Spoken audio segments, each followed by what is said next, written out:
Tune in to the Connect Work with IKS, Tony Lynch, and Quaalude, America's #1 show. If you haven't been listening to the new guys, the Connect Work, you don't know what you're missing. Yeah, take that. This is the Diddler, and I'm oiled up and listening to the Connect Work. From the west to the east, it's the D-O-double-G, and I'm rocking with the Connect Work. If you don't know who I am, then you're stupid. Shout out to the Connect Work, hottest show, period. Yay. I want to give a big shout out to the Connect Work. These brothers are the new sound of radio. Now this is real entertainment, gang. Damn it. Y'all better take lessons, and I mean it. If y'all ain't listening to the Connect Work, then y'all got something wrong with y'all. Andrew Tate here, and I want to give a super shout out to the Connect Work. Big shout out to IKS, Quaalude, and Tony Lynch. Together they make up the Connect Work.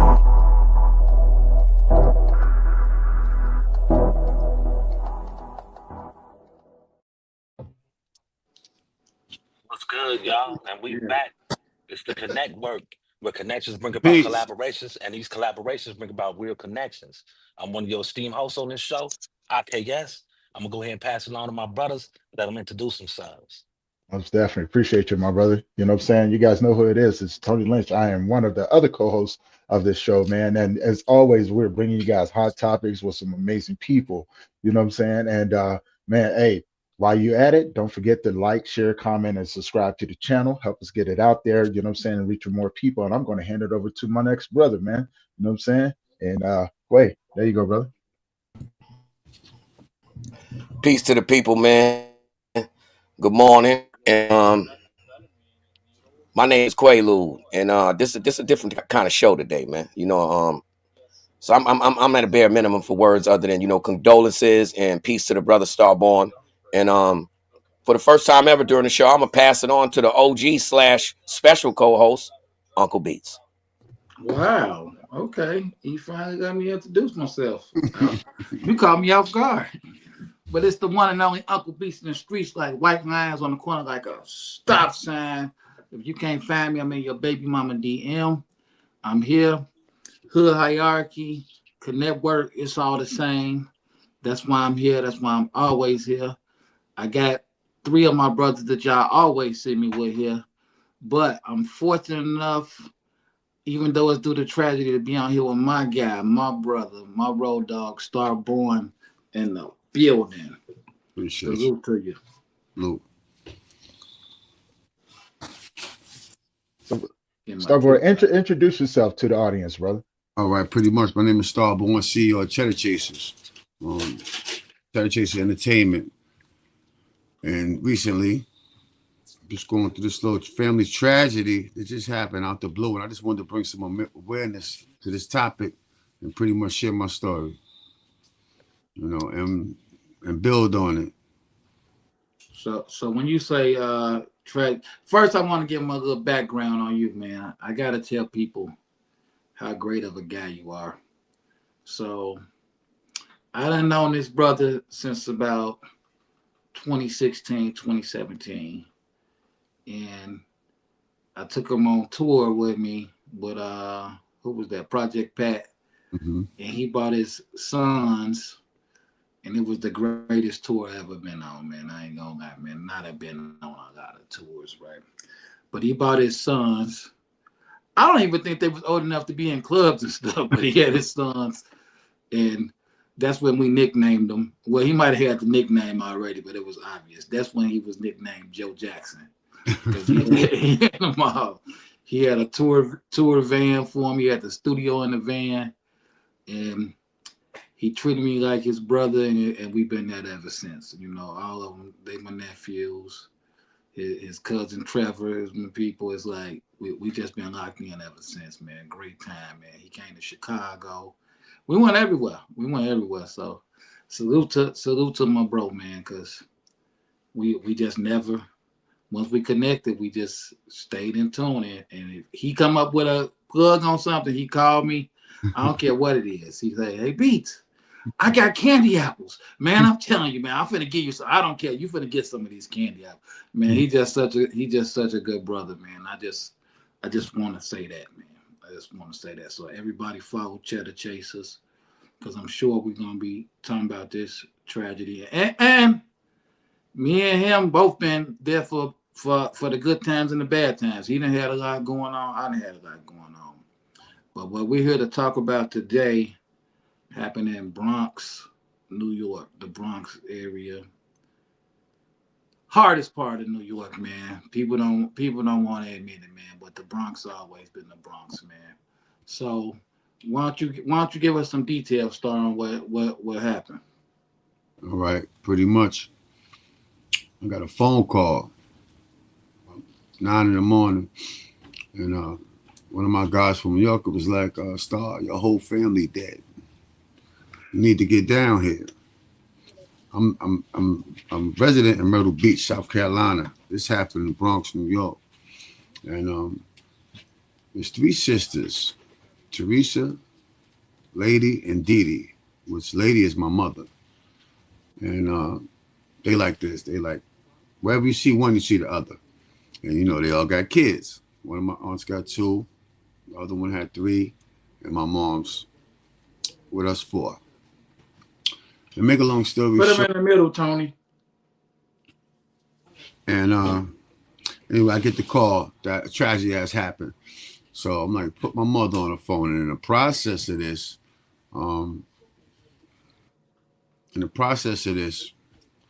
my mother was on her way to meet my aunt and my cousin, the one who committed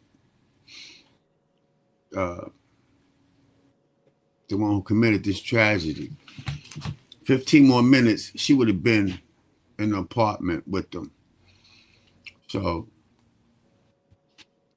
I called my sister, which is to the left of me. I called her real quick, "Yo, what's going on?" And I heard my mother scream like a hyena who just got stuck with an ice pick in her eye.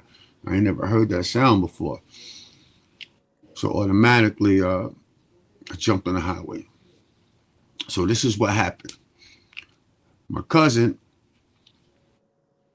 he was a 3rd-time felon, 3 gun charges. So I'm gonna take you a little back to give because I can't try to figure this out. I tried to make reason of it. I tried to make sense of it, and you can't make sense of insanity, you know? So pretty much his last bid was a gun charge, and he had to go to court that day this happened. And pretty much he took everybody out in the house. His daughter's 26-year-old daughter, my 75-year-old aunt, himself, and his daughter's boyfriend. You know? Now, the first thing I said to myself was like, yo, I don't know my cousin to be like that. I mean, he was a stand-up kid, 44 years old, but from ever since, he caught his first bid at like 17, 18 with his gang. He got caught with a pistol, kept it silent, did 8. In the process of that 8, you know, he came home, he was a little different. We all knew that he was a little different. You know, he was always quiet, but he was a little different. During that incarceration, he told him that you know, sometimes, you know, he would hear things or whatever, and basically his mental wasn't right. That's what he told to New York State Correction Department. They never mandated any kind of mental health services.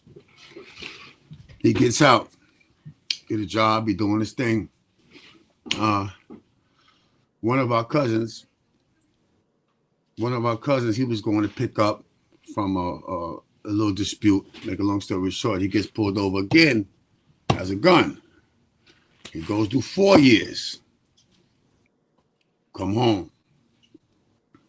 This time he get his life together. He got 2 jobs. You know what I'm saying? We having family functions. He's always the life of the party. How long ago was that when he got out from doing the 4? 2017, 16 on that time. 2017. He got out and they asked him why he was incarcerated. Once again, the mental health came up. And they asked him, did you want to take this program or what have you for mental health? And he denied it. He denied it. And like I said, we ain't think nothing. I never seen a sign for him to think that he was capable of doing something like this. Now, me being the big cousin and the big brother to everybody, and I'm living out of town, I wasn't really there, like maybe how I should have been. I really haven't checked on my peoples, maybe how like I should have, going through travels in my life. But anyway, so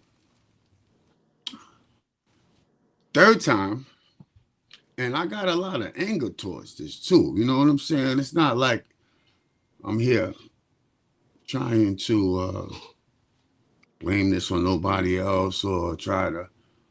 I'm upset at him, and I'm upset about. I have really that much understanding on the mental health situation. You know what I'm saying? We was grew to be like put an H in your chest and handle it. So his third case, like I said, he had 2 jobs. He never did drugs. You know what I'm saying? And has an impeccable reputation in the street. Right. So he was driving from work. He was going to see some shorty. In the process of that, he was drinking. He gets into an accident on a couple of parked cars. And this is what I was told recently. I didn't even know this. And in the process, he tried to jump out and run. But people on the block or the case me, they snatched him up, trying to hold him. And he got away, but he dropped his pistol. Allegedly. We don't know who pistol that was. Allegedly, a pistol got dropped. And this was his fear. Because I'm trying to make sense of this. This was his fear. So he went on to run for a minute, whatever. Then they gave him a court case. And that's why that day this happened, he was going to court. He felt that he was going to spend the rest of his life in prison. That's one thing that was on his mind. Right. Now, in the time coming up to his court date, my people were telling me that he was extra paranoid. Thought the feds was watching him. He felt like his phone was tapped. So he was going through a real, how you say it? Paranoia. Paranoia, right. Paranoia, I've been on the run before. I know some of my people's been on the run before. I know that feeling. But at the end of the day, I know I did it to myself. So, knowing all this, I'm going to bring you up to the day it happened. My mother was supposed to go there that night. She was on the phone with my aunt, and they were supposed to go to the dentist in the morning. And my aunt told my mother, the project's right now, we ain't got no heat. The heat ain't working. So my mother was like, oh, no, I ain't coming tonight. I'll just come in the morning. And from that time, he had called my mother and he had called my sister. And in between that time, he already had committed these murders. In my eyes, I don't know if him and his moms got into it. Like, I don't know, but I'm trying to make sense of this. But I know the mother, he put 2 on my aunt, daughter. The boyfriend got out the house, chased the boyfriend down the hallway. The next door neighbor got a ring cam. He brought him back in the house and he gave it to him. Then he started making phone calls. And that's when he called my little sister. And they was like sister and brother. Right. And he let her know that he was sorry. And there wasn't no coming back from that. And he said that they're going to make me seem like a monster. But he's sorry. And I'm going to let her elaborate on that part of it. But I know for me, I couldn't believe it. And if my mother was there, like that would have been my whole life. Like she like the general of the family. You know what I'm saying? He's 44, I'm 53. So it's an age gap right there. So I missed a lot. You know what I'm saying? I missed a lot, but my sisters, they around his age and they were right there. So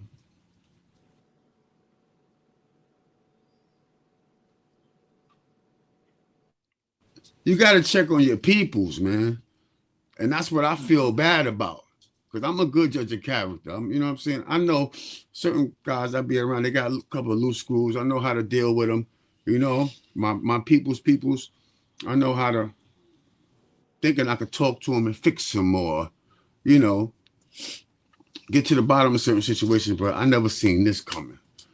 You know, I just was with him maybe a year ago. We had a birthday party. And we was vibing. I got pictures, I got videos. You know, he was the baby.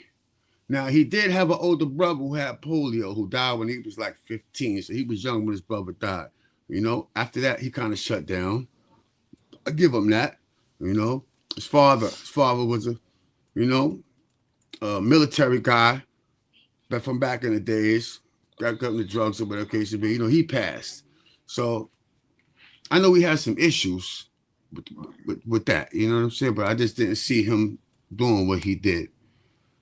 So whatever I need to do or whatever I can do to help with this mental awareness, that's what I want to do. Because that's the only thing that's going to try to make sense of what happened.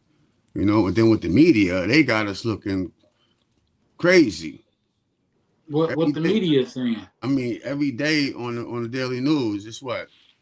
Monster, you know. He's a monster, and he's you know, a drug. Had a history of gang violence, sold drugs. Like the media is gonna perpetuate, you know, an image of. Scoot in the camera phone so we can see you. I'm Star other sister. I'm his I'm Star little sister, Shy. I'm gonna sit right here, bro. We good. All right. Get your head. My head. I just wanted to kind of thank you guys first and foremost for, you know, establishing an outlet for us to get this out in. And I was there with that was my brother. Kos was my brother.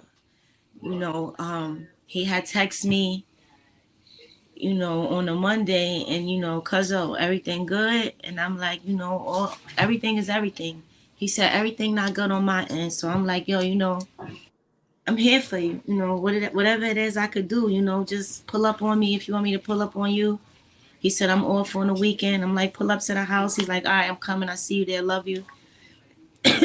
Like Star said, you know, his first bid, I was there taking his daughter. That was like my daughter. That's my twin.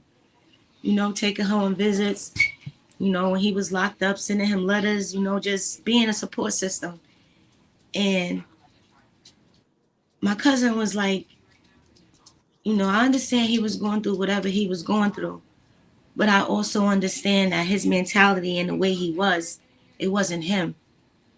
You know, our family is a little bit torn. We have some that are, you know, angry. You know, we lost 3 generations in one day. You know, we lost the matriarch of our family.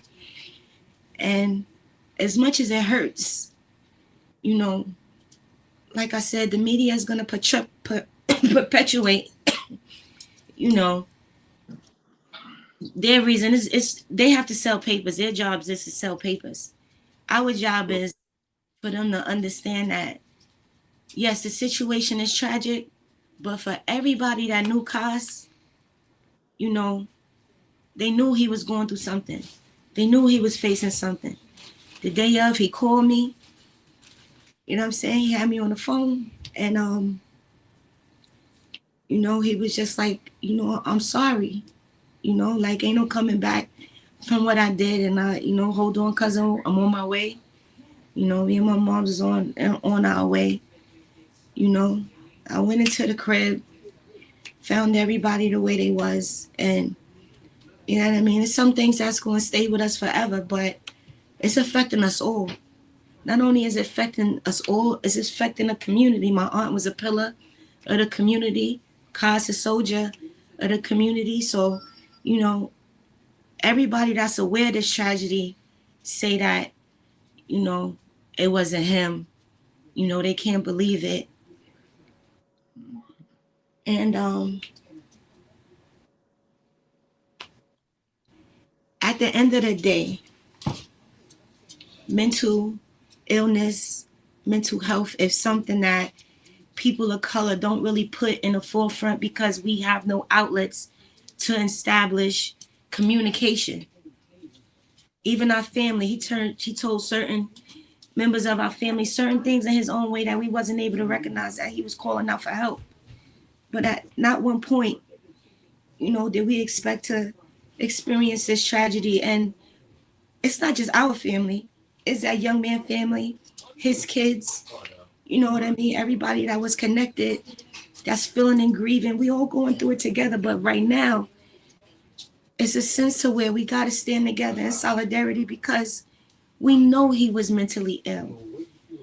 And we have to bring awareness because, like, the situation, God forbid, could happen to anybody. So, and we appreciate having an outlet to be able to talk about it and bring more awareness. But, at the end of the day, we all we got. So sticking together right now is imperative. And to our allies out there and everybody showing support, we appreciate it. And we're going to do everything that we can to not only acknowledge the tragedy that happened, but bring awareness that, within the community, within families, like, you got to check on your people and make sure that they right here. Because they could, they could smile, they could be walking around like nothing's wrong. And at the end of the day, they're carrying burdens that we don't understand. Right. So I think at this time, pardon me, at this time it's like, it's relevant to know that we here. And whatever we could do for each other, moving forward from here, we all locked in. We all locked in together. Because this is something that's forever changed our family. The families, the family that experienced this tragedy with us. And we want to extend our condolences to them too. Because we all suffering together. So when he called you, he didn't give you no explanation on why he did it.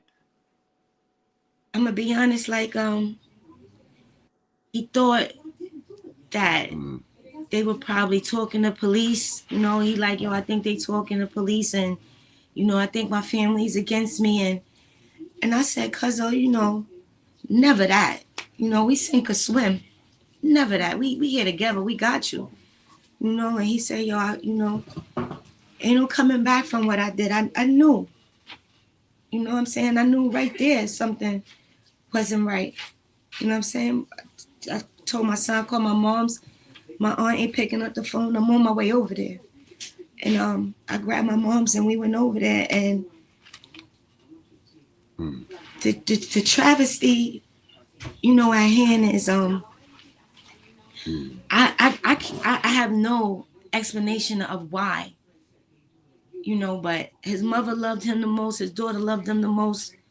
Those were the two people that arrived for him, no matter what. Same as us, but that connection is different. And let me ask both of y'all a question. Mm-hmm. If he wouldn't have unalived himself, right, and he was still here, how would you feel about him? Well, I'm gonna tell you like this. And pardon me if this sounds hard, but there's no way after committing what he did, he could face his family and the rest of us. So I'm not saying that was an option, but the night before he was hanging with his mans and they came and they told me, he was saying this was the last time that they was going to see him, that was the last time that they was going to be around him. So I know in my hardest of hearts, his intentions was not to hurt his family. Oh, so they thought he was saying as far as in going to prison. Yeah. Okay.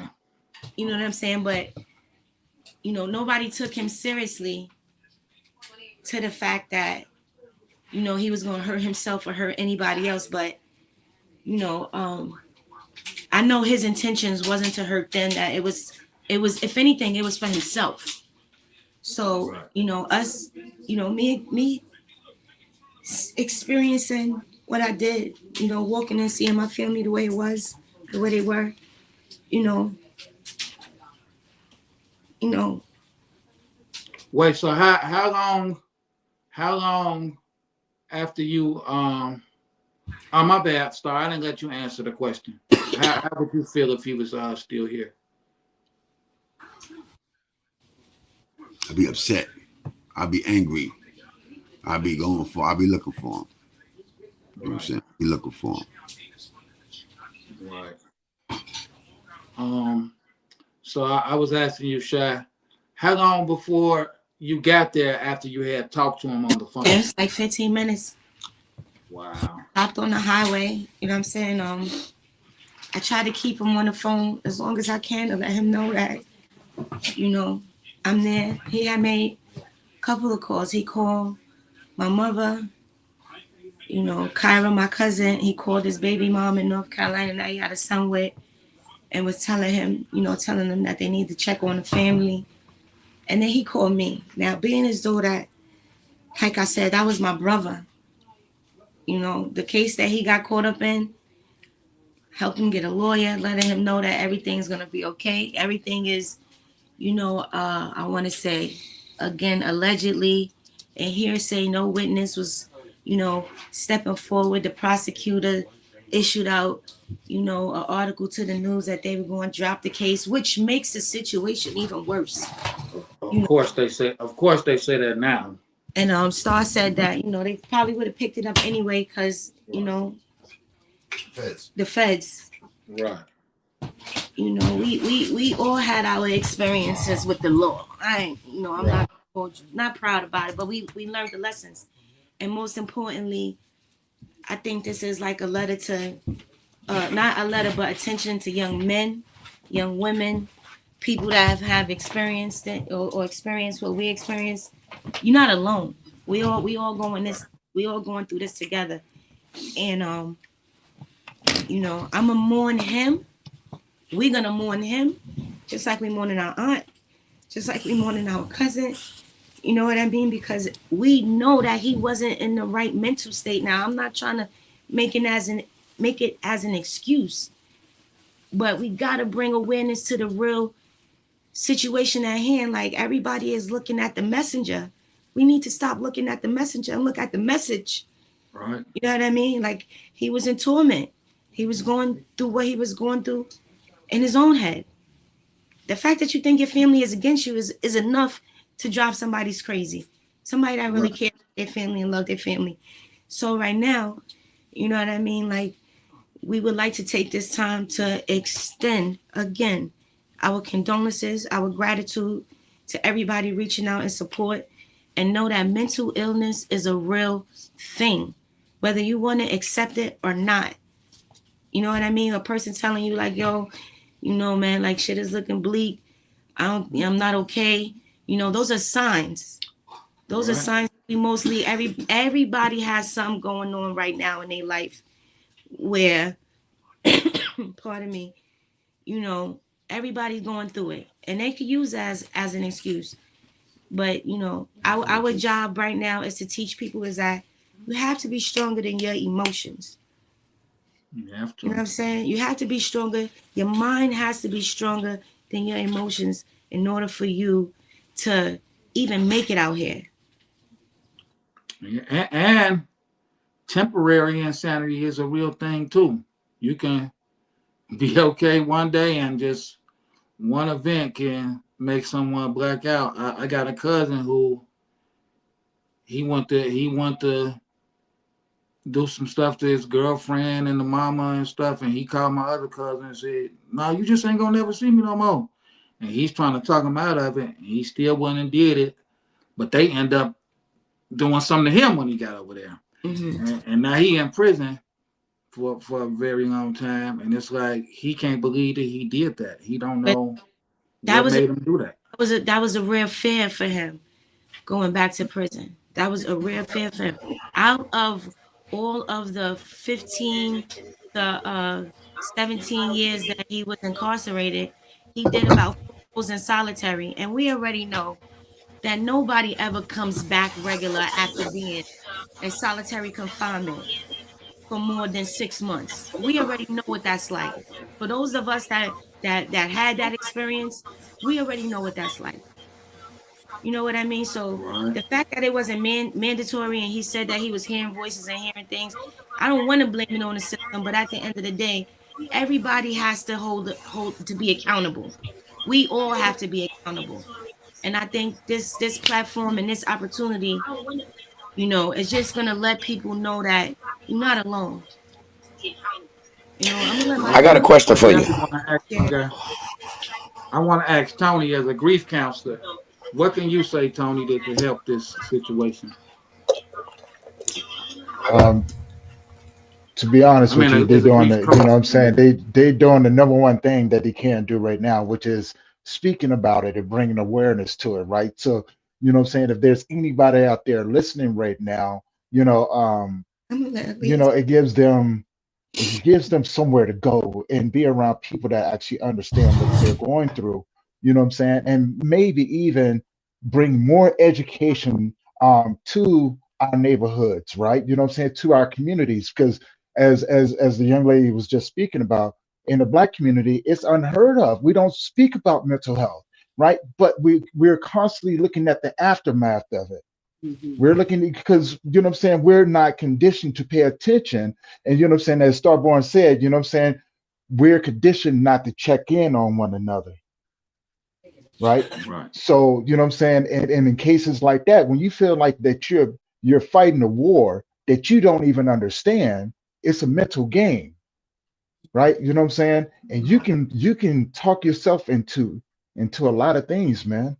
You know, and you know, and for him to think that people are against him, that's a cold world to be in.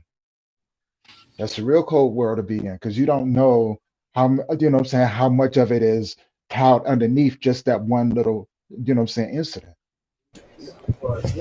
What if it was real? So, What if his fears were real? okay, well, to him they were, right? Right. To him they were. I said Those that to fears say, were. you know, I had to ask him. I understand that situation. I didn't understand. I didn't know it in detail until you just sat here and explained it, and it got my hairs standing on my arms.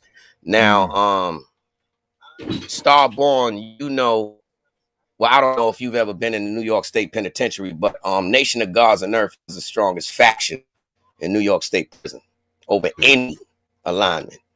You know what I'm saying? Muslims, all right, but over any alignment, Nation of Gods and Earth. With that being said, right, and you being who you are, there's a possibility that he came in through that alignment.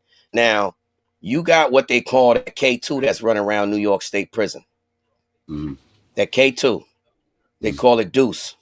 Mm-hmm. Now, That's synthetic. That's synthetic weed for people who don't know. yes, yeah. Now, New York has a law that passed a few years back with the bail reform, in which in the process of a crime, if you're not actually committing a violent felony, they have to release you. So him having a gun charge, even though it was a weapon, and he could be on parole. That's the law, you know, because parole's not supposed to violate unless it's a conviction. So they making people stick to that law. Now, when you have documented situations in which mental health is not mandated in New York State prison, you know, due to them shutting down downstate, he went through his reception at Elmira, guaranteed. You know what I mean? And either one of these spots, no matter which one, you know as well as I know, all it's about is, you know, these it's they paint the picture that is correct when it's not. It's not about help. It's none of that. This is it's prison, it's punishment. So even though these people are paid top dollar to do the right things, when you come in and they assess you, they ask you scared? Nah. You could be the slowest whoever, and I'm looking at him in the bullpen. Guess what? If he don't want to say, basically in New York State prison, for me to say I need mental health, they give you your evaluation in a circle in front of, it could be 200 convicts down there. Facts. I ain't even gonna say convicts, prisoners. Facts. You know? So this person is sitting in front of these people, putting on a show for them while at the same time being assessed. This individual that's assessing them know damn well the fear of God is going through this individual. You're not supposed to do nothing like that, but regardless of how sick he may be, he can still tell her, do I look like I need some mental health to you? Guess what? CO's there all the things. She gonna say, no, not a problem. Look, I put it on your paper. And guess what? He ain't getting no help at all. Now watch this. What's the conditions in there, Quay, in New York State prison? Like, how is it? That's why I was now. It depends on what kind of spot he was at. Where was bro locked up at? I don't know. Now I'm gonna tell you this. Hold on. It don't even matter where he was locked at when it come to prison, because where he got locked up initially is hell on earth, Rikers Island. Okay. It's a free fall. And remember I was telling you, like with Diddy and all that. Remember I was telling you about money jails? That's what this is about over there. I don't care what it is. Punishment and money. Period. COs coming in, I don't care how. If 20 of them got knocked and it's on the news, then that means 80 of them is sitting back like this. Hold on, don't sell nothing today. They all dirty. It's ugly. And if they're not dirty, they close a blind eye. That's why that day when IKS and I was sitting, we was talking with Twisted Black. These new people come in and say, yeah, I'd rather be around a cool CO. Not me. I want that idiot, because I know what I'm working with. You know what I mean? You know what you dealing ever been in with. So when it comes to the younger brothers nowadays, yes. What yes. is that like? I mean, it's you in a cell, dolo. It depends on which ones you at. And I mean, you know, you by yourself. Yes, you are. Now by yourself. I'm gonna say this off top. It ain't just, you know, a solitary confinement cell that'll make you, you know, seem a little bit off. People have to understand that no matter which way you want to look at it, prison is surviving. That's what it is. There's no comfortability. So even if it's a dude who got 40 in, see how I'm 49. Well, I'm about to be 49 in a couple weeks. Shout out to us, Uncle Beach. You older than me. Yeah. His birthday coming up in a couple days. Yeah. But you see how I'm older and I'll be so energetic at times, and people will say, yo, that's crazy. How you moving like that? I've been home almost 3 years. I've been surviving a long time. So this average old dude will, you know, he might be 65. Yeah, he can go and do that set of the pull-ups. He might get up and he gonna shoot the fair one with you. That's grandpa. It's a mindset and a conditioning that you have to be, even down to the COs. 70 years old, they are conditioned to handle you. My point is, right? This mental health situation that we all dealing with, right? A lot of times it's not as delusional as people think. I think we're in a time where so many people are so selfish and so focused on themselves that they wait for somebody to actually say, hey, brother, I think I got mental health issues. Can you help me? Ain't nobody gonna say that. Right. You know, the same way you can pick up that man needs some help. You can pick up the same way if he hit the lotto. You see how his vibe changed, right? See how that money was running through him. You know how to talk then. You know, hard times, the same communication. You know, you got to really understand somebody. You know, and especially when it comes to pain. Now, only thing I'm saying is some of those fears may have been real. Looking at the fact of the bail reform, this is third gun charge. He knew automatically he was going to L on whatever was on that. Facts. That's the law. He getting an L on the back of that. Off top, guess what? The mandatory minimum is automatically doubled in the front. You get me? That's 2. 3, every time he went and seen his PO, they let him know, man, you supposed to be under the jail, but you still out here free because of this bail reform law. So what does that mean? Well, you and I was just talking about, Uncle Beats, dual prosecution. Yes, there's a very, very, very good possibility that the feds was around. And why they were showing their face? Because of the bail reform law. Oh, yeah, you can run for the state, but we here. We here. Go ahead, run if you want to. Where you at? Yeah, oh, you over there with your aunt? Hey, buddy. They do things like that. Yes, brother. To put the squeeze on. So now, once they would have brought him in for a sentencing, I said to you, bro, they got dual prosecution. So they would have said to him, all right, you already know that you twisted on this state situation. So we're going to go on and say, all right, for the bare minimum, we're going to give you a 7 to life. know what I'm saying? 3.5 is the minimum on a gun charge. That doubles when you get the sentence under the guidelines of not a predicate persistent felony offender, persistent violent felony offender. When you get that status because of the weapon. So with the state telling you, yeah, I'm giving you 7 to life, and the Feds saying you ain't getting nothing less than 360 months. Period. Well, let me For a ask y'all young this, because y'all dude, done. Let me ask y'all this, Quay. Y'all done the prison time, right? So this is my question. And shout out everybody on TikTok, DM me, let's work. But y'all done the prison time before, right? Mm-hmm. And you've been in there, I'm sure, with people that was never coming home. So to somebody who might be up against this and thinking of going out the same way he did, is that the way to go or what?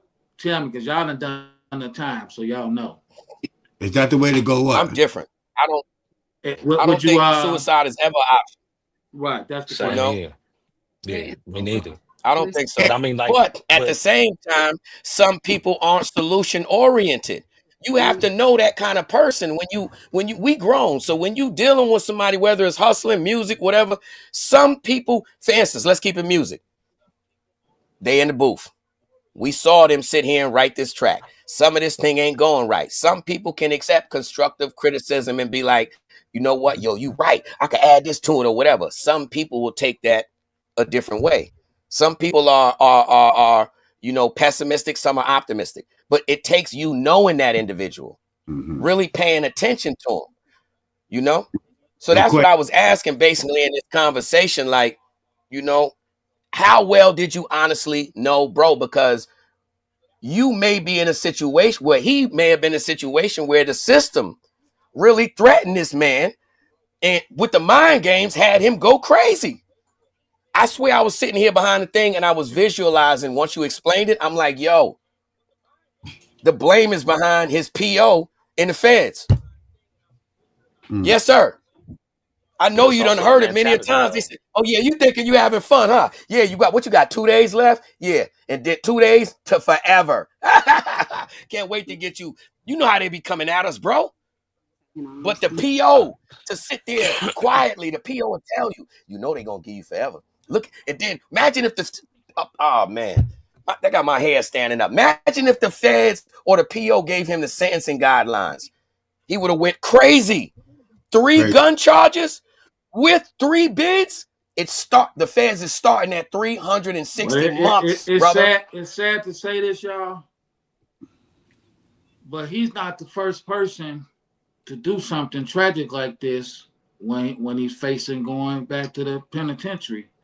So it's almost like maybe when they bond people out, they should automatically force them to have to go get some type of mental treatment to make sure that they're okay with what they're facing, because he's not the first one. He definitely not the first. But this is how I see it being. This is just from my point of view. You know what I'm saying? I try to put myself in his shoes every which way to try to make sense of this. All right? And before I finish, I'm going to introduce my little sister, Aaliyah, college graduate of family. She got some input. Okay. Hello, Aaliyah. Hi. But before I go in, there's nothing that's going to make me kill I don't give a fuck how many. I'm sorry. I don't care if I got to do a business, what it is, life, whatever. I'm not going to take out my mom's. My daughter. That's in your same mind, though. That's the same mind. That is. Now, that's why I asked you, though. Hold on, bro. Did that dude use K2? Now, if so, it has been documented that make them people do. Yo, listen, K2 will make you fight yourself, brother. I mean it, bloody. So, brother, I have a couple things I wanted to say, if possible. Oh, it's definitely possible. You got the floor. Okay, so the first thing I wanted to say is something that I realized. Also, we have another family member here who is a CO, so he could probably shed perspective on what it's like actually working in the field. But I was gonna say something that I noticed is a lot of times, right? People will think they want to die, but in actuality, it's like you're dying to live, right? In other words, societies, let's just say external pressures, they're becoming so much, right? But not all the times do we have the healthy coping skills. Like, we don't know who to talk to. We don't know who to turn to. And like you said, society has conditioned us to be so individualized, where nowadays we don't even feel comfortable calling one another, or maybe people too busy, or, you know, like, we're so, how can I say it? We're disconnected as a people, right? And the sense of community, there's some repatching and healing that needs to go on there, because everybody's so caught up in their own ways that we do miss these signs. However, I feel like we need to give ourselves grace, because we're not mental health professionals. So that's where we do need to look at the system and say, well, you know, somebody needs to care. Okay, I get it. You getting paid, but you caring would have made all the difference between 4 lives being saved. You know, so at that point, that's where we really need to start waking up, you know, and bringing awareness to, nobody is giving away free money just to be giving away free money. If you going to do work, you have an objective, right? Especially in the mental health professional or field, or even being as a CEO. You're not there just to make money. Yes, some people are, but we kind of need to change the trajectory on that. The last point that I wanted to make is I had a couple numbers that I wanted to tell. So there is a 988 number, and I actually called them.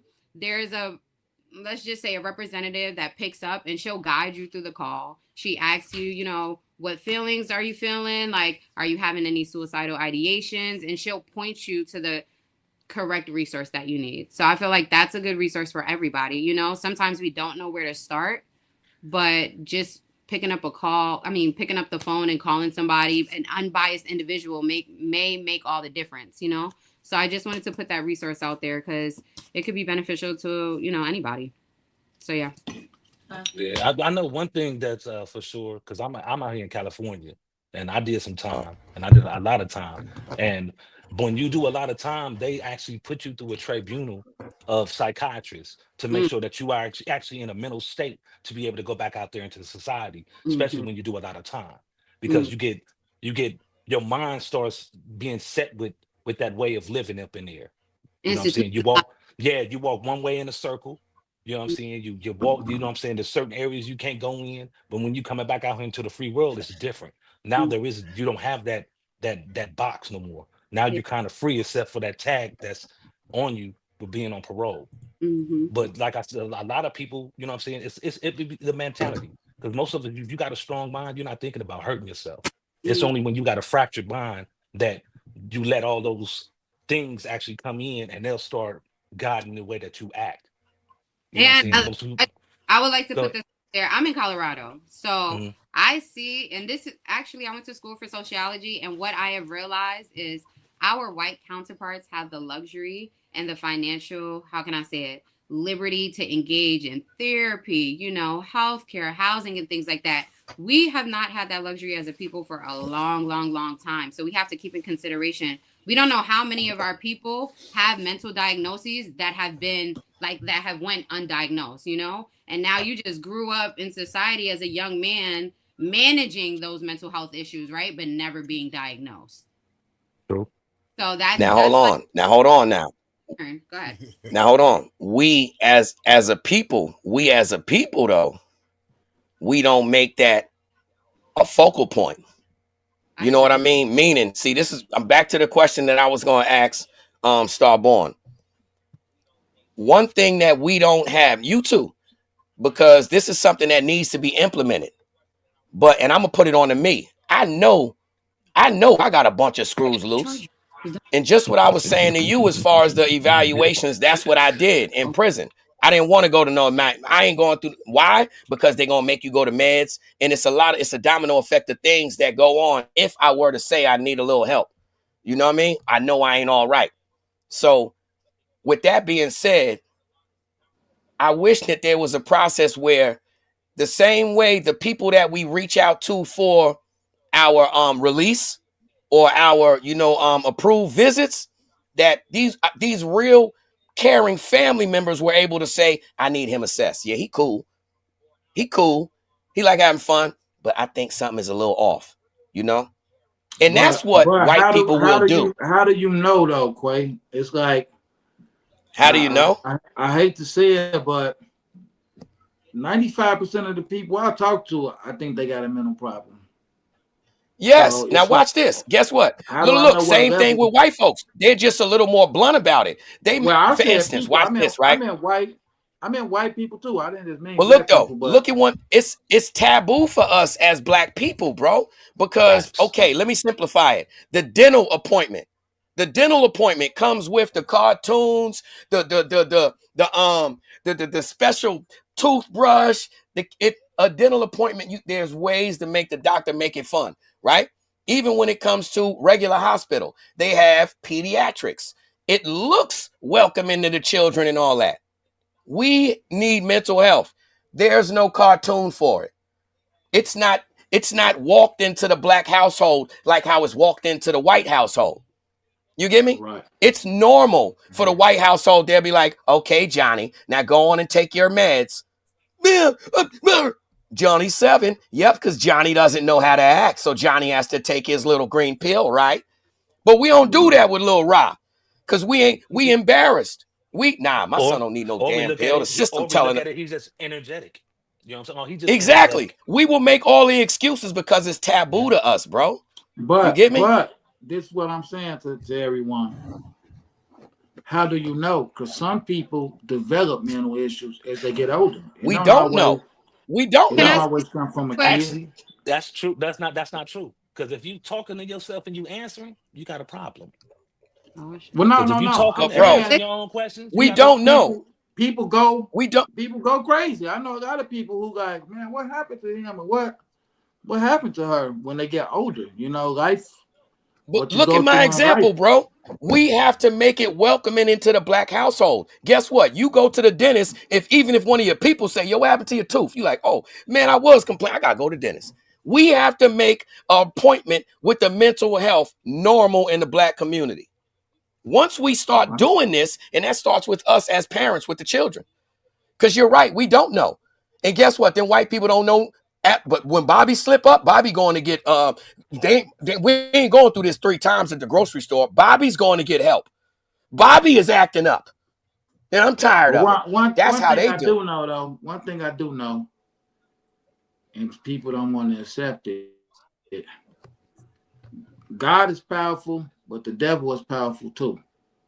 So it's like stuff is gonna happen, man. So it's like no one can say, I wish I could have talked to him. It's my fault I didn't talk to her. I talked to him. It's like no to talk to the next person, because crazy as it may sound, is somebody going through something worse still. And they done lost 3 generations of family.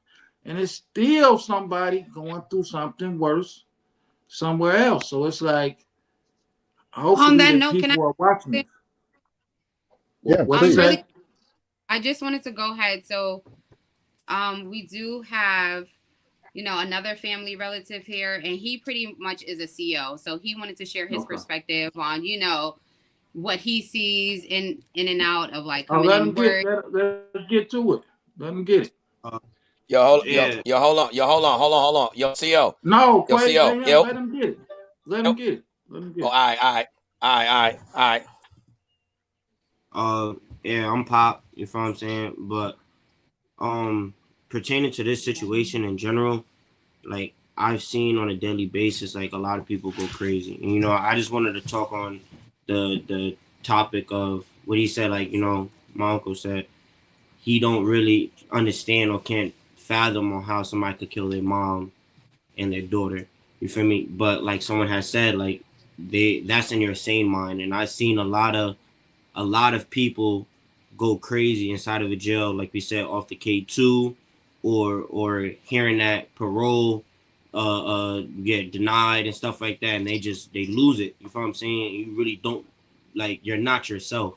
You know what I mean? Like I've seen people like damn near kill you feel what I'm saying? Because I can't really say too much, you know what I mean? But y'all know what I'm trying to say. You feel me? Like you're not in your right state of mind. And the reason why I chose this field was because of reasons like this. Like for somebody that been through it, you know what I'm saying, who knows what's going on, who knows what that extra 2-3 minutes on the phone might do to somebody, you know what I'm saying? Like that's why I chose to go into this profession, you feel me? And seeing this happen, it's like, damn, I kind of wish that when he was locked up, you feel me, there was more people who had the same mindset as I do to actually, care and get people help and like actually do their job and do it in a way where you're also rehabilitating, not just making sure these niggas don't fight each other or don't do this or don't do that, or actually have conversations with people. Because at the end of the day, what a lot of, I feel like, law enforcement in general fail to realize is that these people are human too.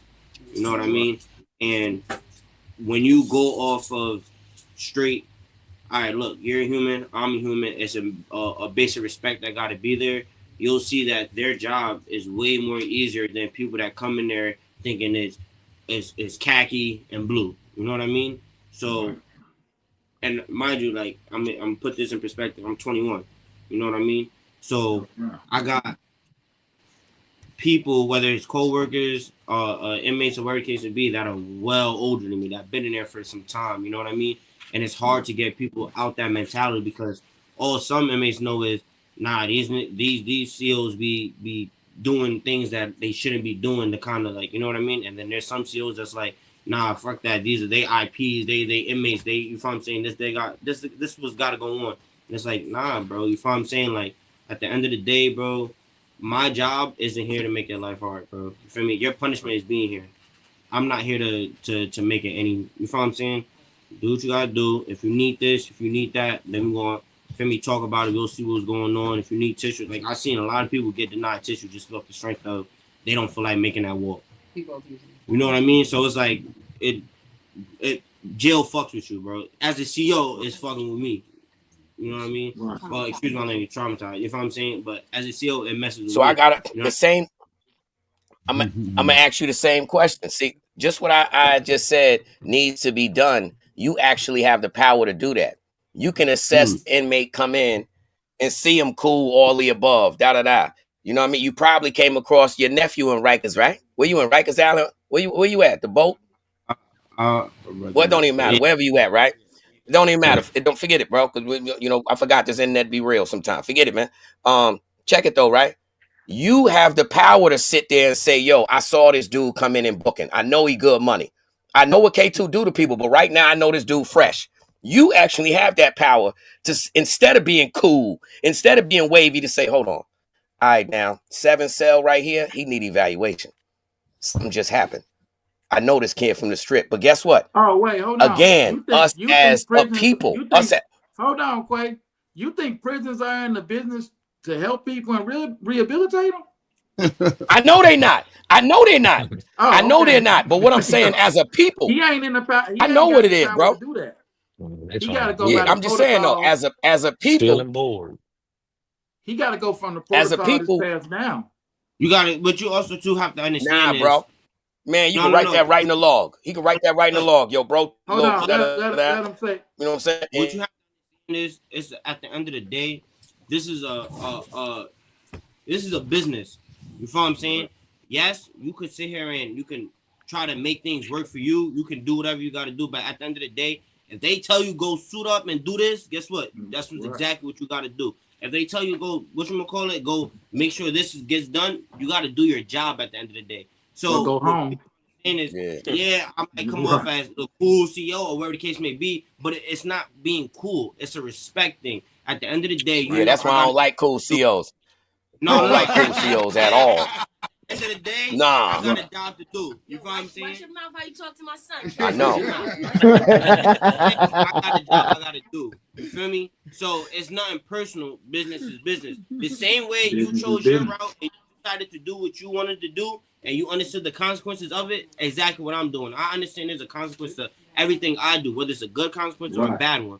You feel what I'm saying? So at the end of the day, it's not that's why I can't mess with no cool. Nah, bro. At the end of the day, you chose your route. You know what you're doing. You're a grown-ass man, so you're going to sit there and deal with what you got to deal with. Correct. You know what I'm saying? So whether you want to sit here and think that the cool CO might switch up or da-da-da-da, don't do nothing that's going to make this, because at the end of the day, the cool CO is the one that's going to have your back. You know how many times I took paperwork personally from the bubble straight to a sergeant or straight to a lieutenant, like, yo, nah, I'm not going to lie, he be out the way, can you please sign this for him, because it wasn't even like that.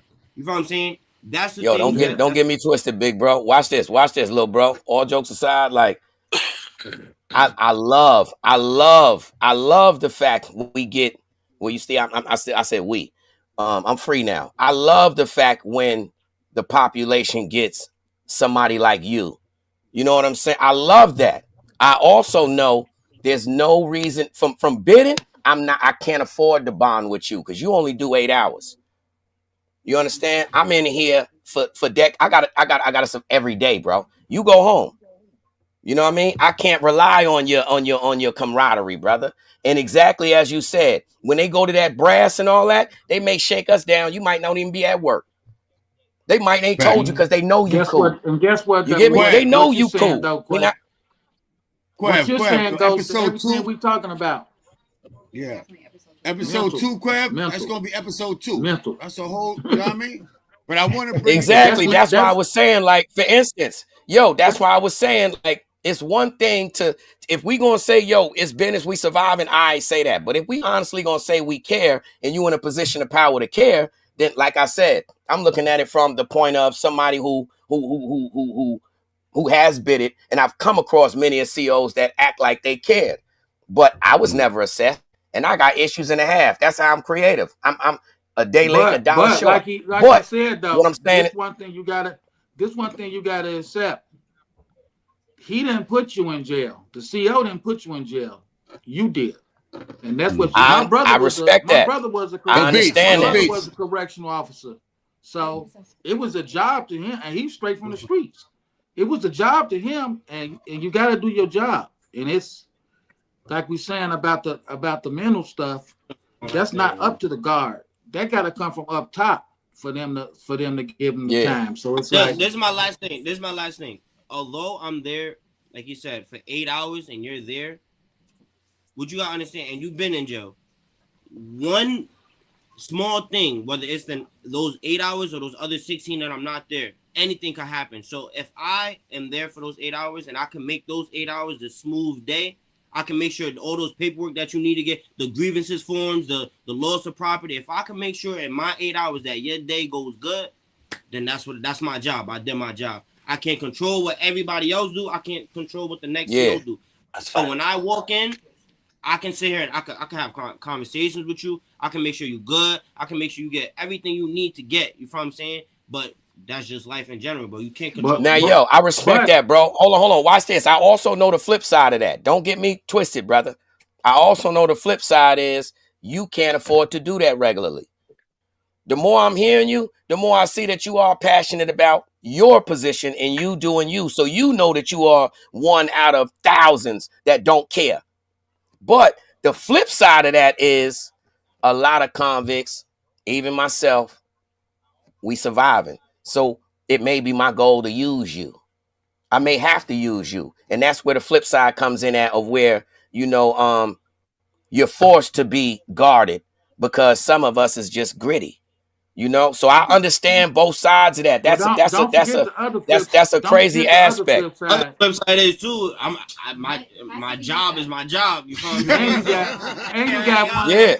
And you got one of the most dangerous. You got one of the most dangerous jobs on the planet. That's the other flip side. Period. So, the same way you're saying about not bonding, he got to trust the inmate, which is the most dangerous thing to do. So it goes. Oh nah, he ain't never got to trust no inmate. Never. Yeah. Yes, never, he do. Never ever. Yes, he do. Beats. You hear me? Go ahead. All right. This is my little brother. It's the only brother. It's the only brother I got. He's the same. He's the same age as my cousin Kasi. Okay. They came up together. Yeah. I just wanted to let him get his little insight and say what he got to say on the matter, because he had a more touch with him than I did. Right. Because of the age difference. I was just gonna say, you just gotta check in on your peoples, man, because he's not the type of guy that will go out and do anything like this. He was a protector. He the type to send all the women in the family pepper sprays and rape was Christmas time. You know what I'm saying? Right. I believe having to go back to do a bid. I don't know what happened, but he wasn't trying to go back in there to do that. And I think he just I don't know, just like he gave up in a sense. You know what I'm saying? I think we need to continue to just check on our people, man, at all times, regardless if they look like they're doing good or not. Because I just spoke to the man 3 days ago. You know what I'm saying?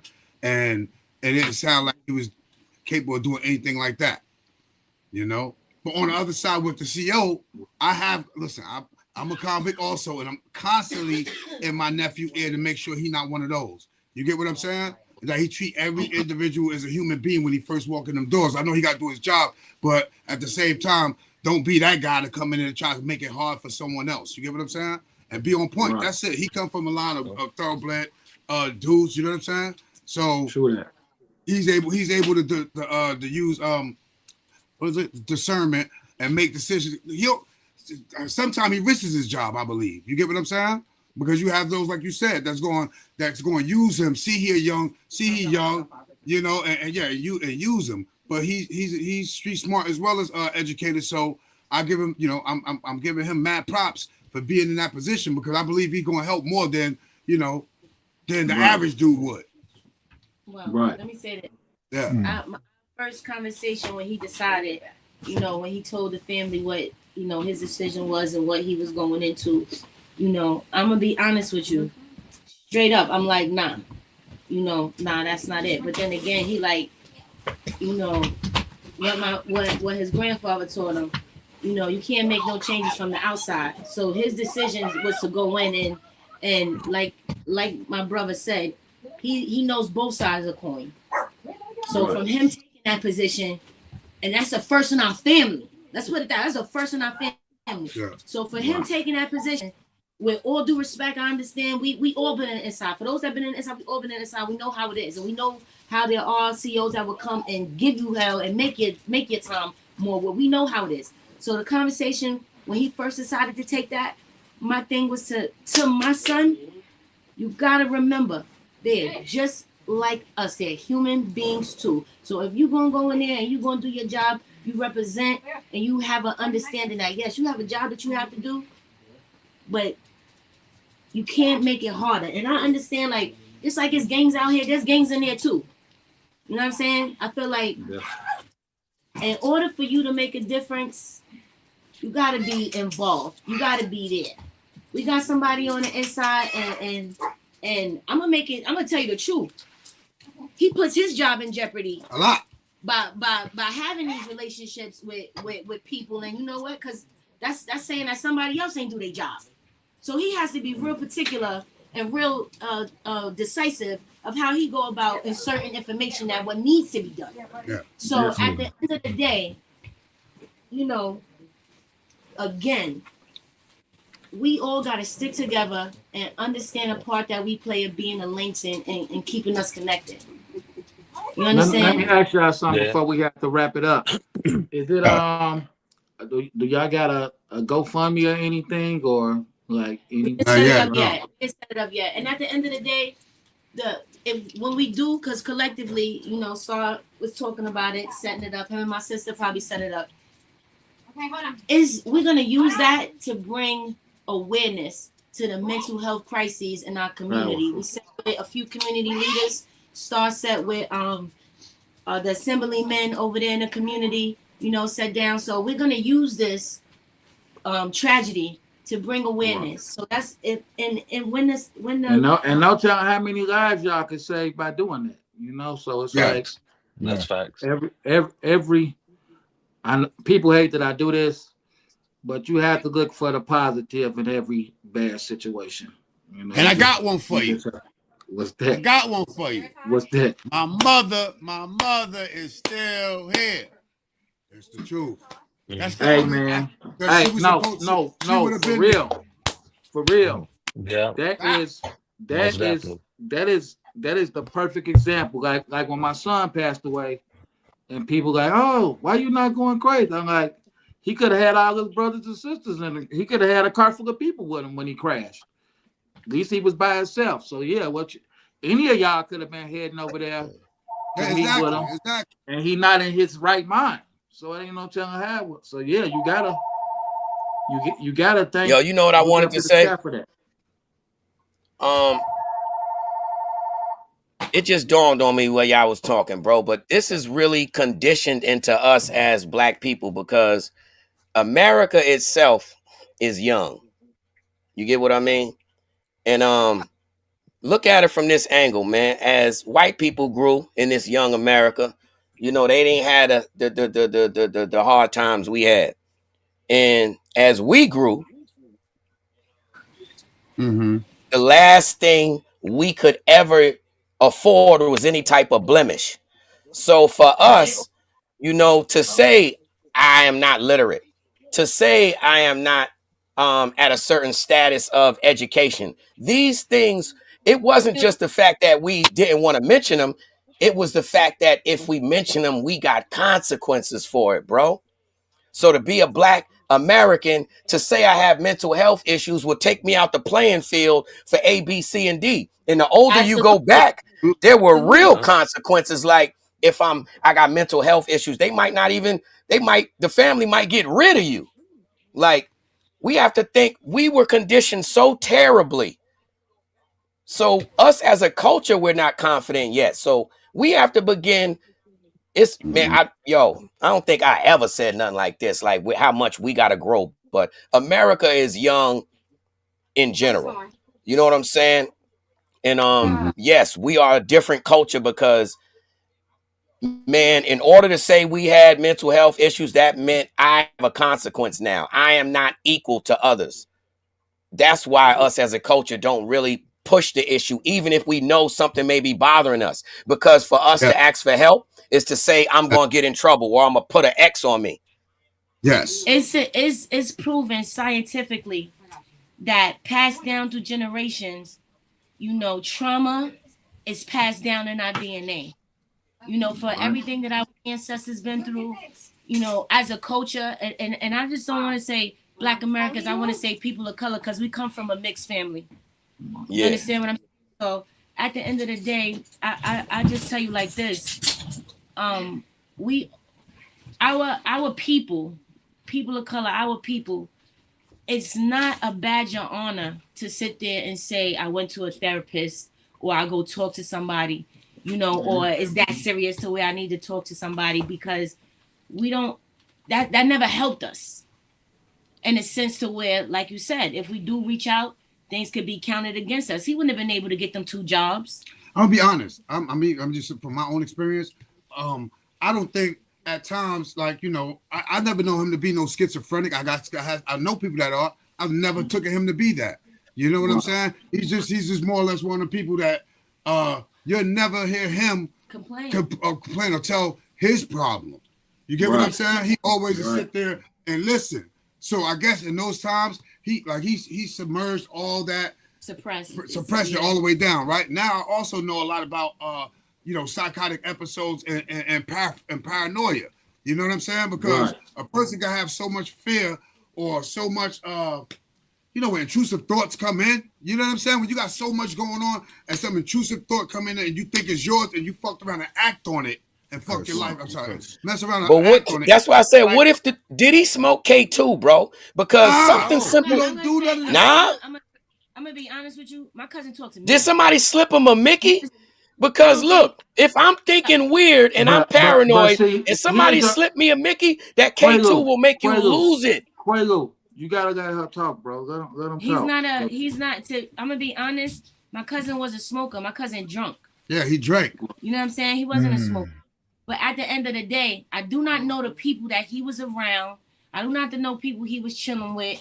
You know what I mean? I know that they all family and they came from the same foundation. But at the same time, like, I know that if you pass a blunt to my cousin, he's not going to take it. You understand so what I'm did saying? somebody put something in his drink? Did somebody put something in his drink? What you're saying, Quaalude? I'm gonna be honest with you. I'm not gonna sit here and look for things to blame it on. I'm not gonna do that. You know what I'm saying? All I'm gonna say that I know that he was not in his right mind. From the text that he gave me on that Monday, telling me that he's not okay. You understand what I'm saying? You know, I knew that something wasn't right. You know, and I said, pull up on me. I'm here. Tell me what you want me to do. At the end of the day, could I have went and called all my family like, oh, yo, something not right or this and the third? Yeah, I could have did that. But Cas is not like that. You understand what I'm saying? He's not, if he talks in you, he confide in you. It's supposed to stay right there. That's the type of relationship that we have. So I'm not going to sit here and I'm not going to put it on anything else except mental insanity. Like, that nigga lost his mind for a minute.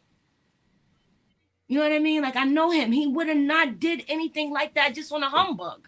I know I ain't got my favorite aunt and my niece no more. Likewise. I ain't got my favorite cousin neither. Man, that's my brother. Yeah, That's my fucking brother. I look at it like I look at it. I was Condolences there to y'all, man. Visual. I was at the visual, man, and I sat there and I'm like, this dude just took out, his bloodline. You know what I'm saying? And I can't really find an excuse to even think of what was going on in his head. I know my aunt didn't deserve it. I know his daughter didn't deserve it. And I know he loved them dearly. I know my aunt fought. I know that for a fact. You get what I'm saying? So there's so many avenues I could go down with it. Like maybe she was, she was the real one. Maybe she was tripping at him like, I got out the house, whatever. And he probably, you know what I'm saying? I don't know. I can't put it together. But I do know this was like not him. It's like almost like one of us doing it.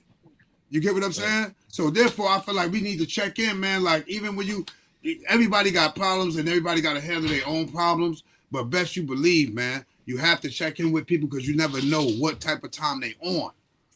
Most definitely. You know what I'm saying? Especially when it's family. And like my mom is there all the time. All the time.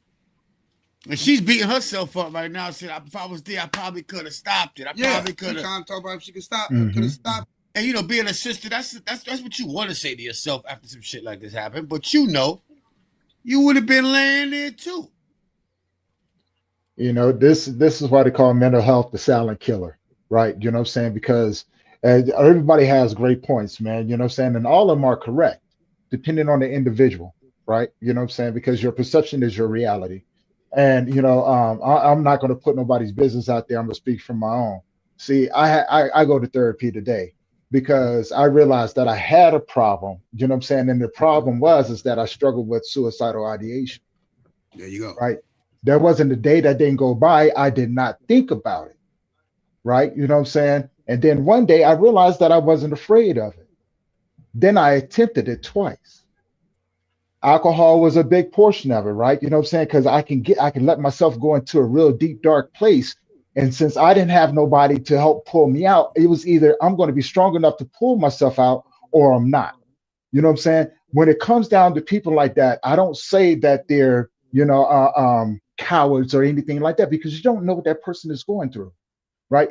The mental fortitude that it takes for you to talk yourself out of not only doing bodily harm to yourself, but harm to others, especially if you're used to being a strong one. Yeah. You feel as if you don't have nobody to hold on to or no one's going to pay attention to. You ever hear this term? As men on this panel, we get taught all the time, no one cares what you're going through. Man up. Yes. Right? You know what I'm saying? What happens when you don't man up? See, no one's really thinking about that. Or people are looking for other people to blame.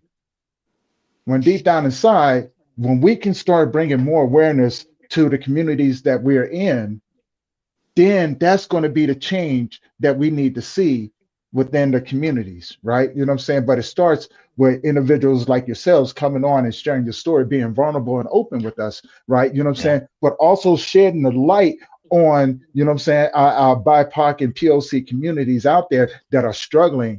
And maybe, just maybe, we get somebody else to pay attention to it. So just like your younger sister that's out in Colorado, I'm also out here in Colorado. I do a lot of community work.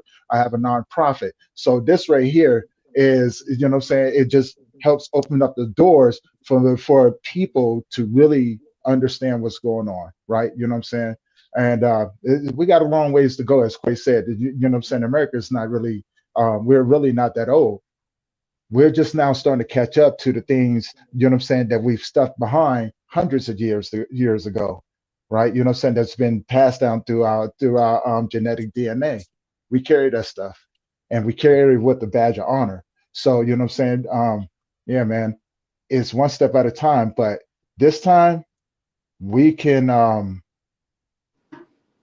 we have a few other things that we can fight with, as long as we know what we're fighting. Mental health is just, you know mental health is a real thing, though, Tom. Yeah, it's definitely a real thing. It ain't you know about what I'm saying? being on drugs. It ain't about being on liquor. No, it's the mental. The drugs is just there to cover up. You know what I'm saying? Because if I can make you think that I'm an addict, you're not going to ask me what's wrong with me. You're going to talk bad about me. Think about that for a minute, right? You know what I'm saying? So if I'm out there, if you know that I'm an alcoholic, and every time you see me with a drink, you just say, "Oh, that's just Tony." You're That's not that going to line ask off. me what's going on with me. You know But what I I'm saying? definitely But the surprising part about it is I've already left breadcrumbs out there for you to follow. You just didn't want to believe that I was capable of doing that, or I that definitely want to I thank was y'all for coming struggling on the though. way that I was. You dig Most what I'm definitely. saying? So, you know, when it comes down to Let's it, kind of wrap it up, Tom, because yeah, man. they You know what I'm saying? Hey, I I definitely will see want you to thank guys y'all for coming tomorrow. on. You know what I'm saying? I'll definitely see you guys tomorrow, man. I'd Let's love do to it. talk more about this and know how we can help support, you know what I'm Exactly. saying? And bring awareness, you know. Exactly. So let's let's stay in Because contact, man. Let's what y'all do doing something is big, you know. nothing but bravery. Nothing but Most bravery. definitely. That's all. Big So facts. and with that being said, you know what I'm saying? I'm gonna let my co-host, man, you know what I'm saying, close it out, and then we're gonna let you guys leave the audience with something if you guys don't mind. Most Oh definitely. man. First off, man, appreciate y'all for coming up here, man, and sharing. You know what I'm saying? Condolences to y'all and your family, man. You know, y'all gonna be in our prayers, bro. Most definitely mine, you know what I'm saying? Uh and just, you know, keep your head up, man, and think about the good times, man. I mean, all I can say is, yo, first and foremost, man, condolences. Appreciate y'all sharing, your whole scenario with us. And honestly, bro, I can't even imagine what you're going through. That's not even a scenario I've even put into my faction. So I don't know how to tell you to do anything other than survive. You know what I'm saying? That's it. So I could say I appreciate y'all, man. And you welcome at any time, bro. You want to do a part 2 or whatever else. And I still got somebody else, like I was telling you, bro, to I just ain't get the confirmation yet. You know what I mean? So yeah, try to get you on that other platform, get your story out there, man, because this is therapeutic for us too. You know what I mean? So Mhm. appreciate you, brother. And appreciate Most Uncle definitely. Beats even introducing you to us, brother. You know what Yes, I'm sir. saying? Again, condolences. You Stay good strong, people. man. You And good we people. appreciate the And opportunity number to share our experience and our story from our perspective. So, you thank know, thank we thank appreciate that y'all. very, very much. Most Thank definitely. y'all. And Star, you know you my brother. Your pain is my pain. So your family pain is my pain, man. Nothing but love, brother. For Peace, sure. peace, peace. Hey man, I want to say, man, I pray healing upon your family, healing and understanding. You know what I'm saying? And hopefully, you know, through a lot of prayer and faith, man, this what you guys are doing today is going to change the trajectory of how we start to look at people in our communities and bringing us back together to what we once were, which was a village. You know what I'm saying? And with that being said, I'm gonna hand this over to you guys. Leave the audience with And something. You hold know what I'm on, saying? if And there's anything we can do, if it's anything we could do, yeah. let us know. You know what I mean? Most Down to definitely. anything, promo, art, whatever, bro. You know what I'm saying? I know you Yeah, do the music. You need, you know what I'm saying? We want to collab and do some, rest in peace joint, like anything. The doors is open, man. Let us know, bro. most Yeah. definitely. Yeah. Yeah. You know what I'm saying? Yo, I'm gonna it's hand this one over thing. to you guys, man. It's Oh, go ahead, go ahead. I'm gonna bring it to a close, but it's one thing that keep hitting me. Is to the youth. You know, he caught his first bid at 16, 17, and the gun charge wasn't his. Right. Ain't say nothing. That could cost him 8 years of his life. So all these young gangsters out there that's doing it's repercussions behind. Look where look where that life leads you. That's it. Because you Mhm. never would have thought in a million years a cat like that would do something like that. Right. So all that gang and all that gang and all that. Look, took out his whole family. Because he didn't want to go to jail. I mean, in my mind, makes it he's going to jail. You want to go to jail. But you doing shit that you know what it is. In general, I'm just saying in general. Crazy. Yeah. I just like to say I appreciate y'all having us on, man, and to the rest of the world, just check on your family, man, for real, because I'm pretty sure if you know we all as men, feel like we got to protect our family, and sometimes the load might get a little too heavy, and if we all in different places, you know what I'm saying? We not reaching out on an everyday to know what a person going through, you know. So I would just say, man, like really, truthfully, man, check on your family, check on your loved ones, man, because they could be going through anything, man. And I would hate for anyone to experience what we experienced, because I didn't only lose a great aunt, I lost a cousin, I lost a grandniece, you know, and it's just, you got to check on your family, man. That's all I want to leave you guys with. Appreciate Tune in to the Connect Work with IKS, Tony Lynch, and Quaalude, America's #1 show. If you haven't been listening to the new guys, the Connect Work, you don't know what you're missing. Yeah, take that. This is the Diddler, and I'm oiled up and listening to the Connect Work. From the west to the east, it's the DOGG, and I'm rocking with the Connect Work. If you don't know who I am, then you're stupid. Shout out to the Connect Work, hottest show, period. Yay. I want to give a big shout out to the Connect Work. These brothers are the new sound of radio. Now this is real entertainment, gang. Damn it. Y'all better take lessons, and I mean it. If y'all ain't listening to the Connect Work, then y'all got something wrong with y'all. Andrew Tate here, and I want to give a super shout out to the Connect Work. Big shout out to IKS, Quaalude, and Tony Lynch. Together they make up the Connect Work.